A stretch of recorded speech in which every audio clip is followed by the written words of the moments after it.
कभी अपने माता पिता भी शेयर नहीं करते हैं और हम किसी न किसी गलत रास्ते के शिकार बन जाते हैं।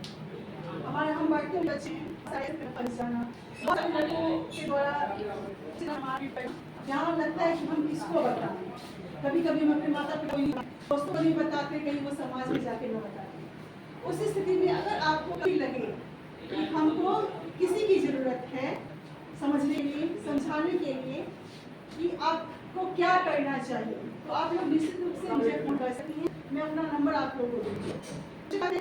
हम बढ़ती उम्र की बच्चियाँ हैं, बहुत सारी समस्याएं हमारी उनकी वो समझती हैं। मैं इससे बहुत ज़्यादा काम करती हूँ। विभिन्न ग्रामीण क्षेत्रों में जाकर, बस्तियों में जाकर, स्कूल्स में जाके इस पर मैं काम करती हूँ। तो मुझे बहुत सारे लोगों ने मुझे बेहतर नागरिक का शिक्षा दिया, मुझे कोई फर्क नहीं पड़ा। मुझे इसलिए फर्क नहीं पड़ा क्योंकि अगर मेरे बेहतर बहुत बेटियों की जान जाए ये बहुत, क्योंकि अभी भी हमारे समाज में पीरियड्स को बहुत अच्छी नजरिया दर्ज है। पीरियड्स का मतलब बहुत अच्छा, आपके घर में भी होगा ये मत छुओ, वो मत छुओ, ऐसे मत करो, ऐसे मत करो। और कोई प्रॉब्लम है तो मम्मी कहेगी चुप रहना, धीरे बोलना, भाई सुनो तो, दादा सुनो तो, चाचा सुनो तो। हम क्या होता है शर्म के हमारे कोई प्रॉब्लम भी हमारे अंदर होती है, हमारे पेरेंट्स को नहीं पता। हम क्या किस कारण करते अच्छी तरह जानते हैं कि इस तरह की बात नहीं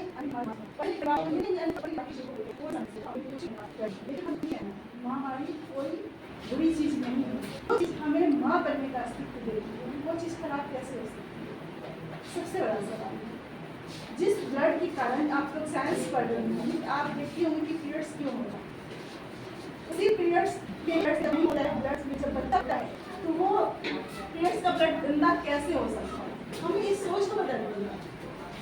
जब हम सोच को बदलेंगे ना तो हम क्या सारी लाभ आएगा।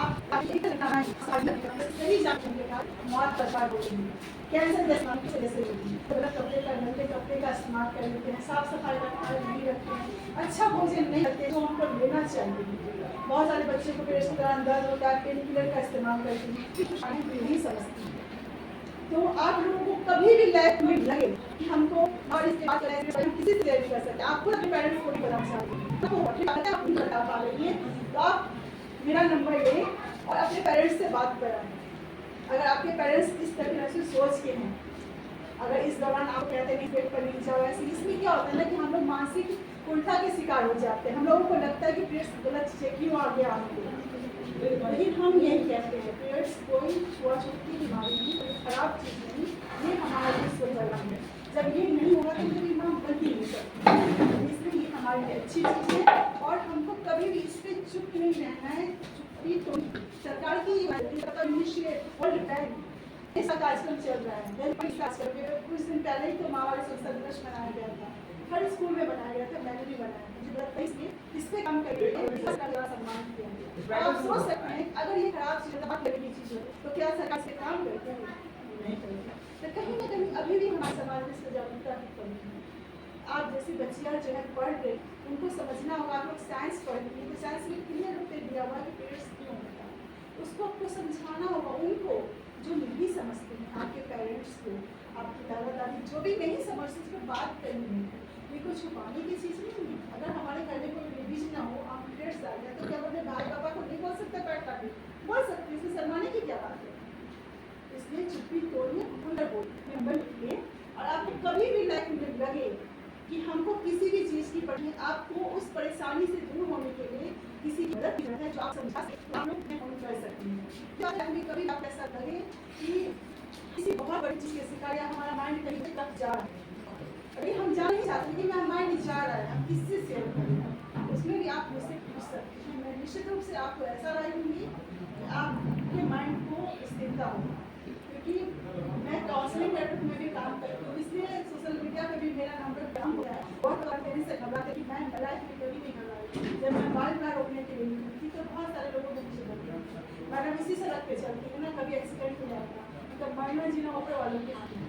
जब मेरी कोशिश थी एक बच्ची की भी बाल बात मैं रोक पाई, तो मुझे लगेगा कि जिस काम के लिए रुकी हूँ वो काम सफल हो गया।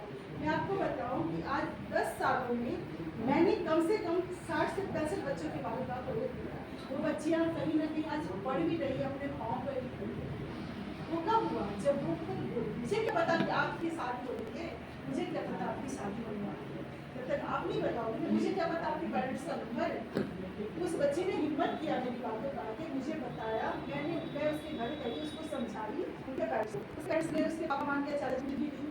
मैंने ठीक है आप करवाते हैं, कोई फर्क नहीं पड़ता, लेकिन अगर आप शादी करवाओगे इसकी तो फिर आप कहाँ जाओगे आपको भी नहीं पता।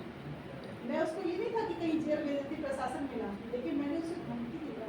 मैंने उनके सामने लड़कियों को कहा, मैंने स्कूल में जाएंगे पूरी दीवार पर लिखा हुआ हेल्पलाइन नंबर रेडियो के लिए, आपको हेल्पलाइन नंबर जानना चाहिए कि कौन कौन सा हेल्पलाइन नंबर है जो आपकी सुरक्षा के लिए है। आप कितने भी ग्रामीण क्षेत्र में क्यों ना हो, लेकिन हेल्पलाइन नंबर के लिए हर ग्रामीण क्षेत्र में सुविधाएं हैं, हम लोग नहीं जानते इन चीज़ों को। तो मैं यूट्यूब चैनल्स पे भी मैंने हेल्पलाइन नंबर के लिए भी बहुत सारे इंस्पिरेशन हाइजीन पे भी मैंने बहुत सारे वीडियोस दिए हैं, और संस्कार शाला नाम की मेरी वीडियोस चल रही हैं उन बच्चों के लिए जो आज के बढ़ते हुए के बच्चे हैं, वो किस तरह से अपने संस्कार को, संस्कार शाला का मतलब ये नहीं कि मैं प्रवचन देती हूँ, मैं प्रवचन नहीं देती हूँ, मैं जो आज समाज की जो हमारी चीज़ें हो रही हैं समाज के आसपास, हम जो बढ़ते हुए के बच्चे, हमारे अंदर बहुत सारी भावनाएं पनपती हैं, बहुत सारी सोच पनपती है। हम बहुत अगर किसी शादी में चली जाती हैं, तैयार होकर कोई तारीफ कर दिया, लड़का बड़ी सुंदर लड़की है, तो हमारे अंदर वो भाव आता है कि वो लड़का हमको पसंद है, वो चीज़ इसे किसी बात नहीं करना चाहता है, वो कितना करती हैं और आपके उसके बाद कहाँ छोड़ सकते हैं, इन सब बातों की संगत के लिए क्योंकि आजकल ये आम चीज़ें हैं। मैं भी आपकी उम्र में हूँ, मेरे साथ भी ऐसा होता था, ऐसा नहीं कि मुझे भी अच्छा लगता था कोई तारीफ करता है, लेकिन उसके अंदर कहाँ कहाँ तक जा सकते हैं, करके कहाँ कहाँ तक बढ़ सकते हैं, ये आपको सोचना है। आपका शरीर है, आपकी सोच है, आपके पेरेंट्स हर वक्त आपके साथ नहीं हो सकते, आप पेरेंट्स को धोखा दोगे तो आप पेरेंट्स को नहीं अपने आप को धोखा दोगे। अगर कोई जो आप शिकार हो जाते हैं तो वही माता पिता होते हैं जो आपका साथ है ना। किसी सभी बच्चे के पढ़ने की उम्र है, पढ़िए लिखिए, प्यार मोहब्बत की जो चीज़ें होती हैं, एक समय होता है, उसमें भी बहुत परिपक्वता की जरूरत होती है। नहीं कहती कि प्यार गलत होता है, लव मैरिज गलत होता है, लेकिन उसमें भी परिपक्वता होनी चाहिए कि लड़के की सोच कैसी है। जो लड़की आपकी सुंदरता को प्यार करे, जो लड़की आपके शरीर को स्पर्श करना चाहे, वो कभी प्यार नहीं कर सकता। वो सिर्फ आपका यूज करेगा, यूज करेगा, यूँ फेंक देगा, फिर आप आपको खुद से नजर, माँ बाप को छोड़ दीजिए, आप खुद से नजर निकाल पाएंगे।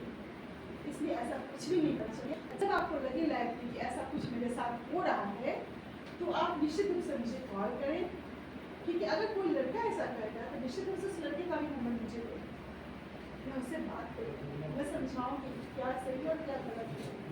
अगर मैं जिसको समझा देती हूँ ना, वो फिर पलट के नहीं आता है। मैं राक्षस को भी इंसान बना के छोड़ी हूँ, मैं वो रखती हूँ, जब तक अभी इंसान बनता नहीं है ना तब तक मैं उसे छोड़ती नहीं। तो आपको सोचना हो, ठीक है, मेरा नंबर आप लोग नोट कर ले, अगर है तो एक लड़की भी नोट कर ले, फिर ले लेगी, ठीक है। आप लोग जरूर देखिए संस्कार शाला को, बहुत अच्छा लगेगा। खुद भी देखिए, अपने घर में भाई बहन जो भी, उनको भी दिखाएं संस्कार शाला। अभी मैंने हाल में ही शुरू किया है, लेकिन मैंने बच्चों के लिए शुरू किया।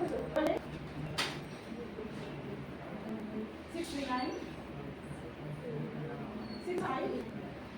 280 डॉक्टर मीनाक्षी कुमारी। और ठीक है, मेरा यूट्यूब चैनल भी डॉक्टर मीनाक्षी कुमारी के नाम से ही चलता है, और मेरा फेस उसमें लगा हुआ होगा और उसमें लिखा हुआ जैसे नीचे लगा, ठीक है। आप लोग इसको सर्च करें, सब्सक्राइब कर लेंगे, तभी संस्कार शाला की वीडियो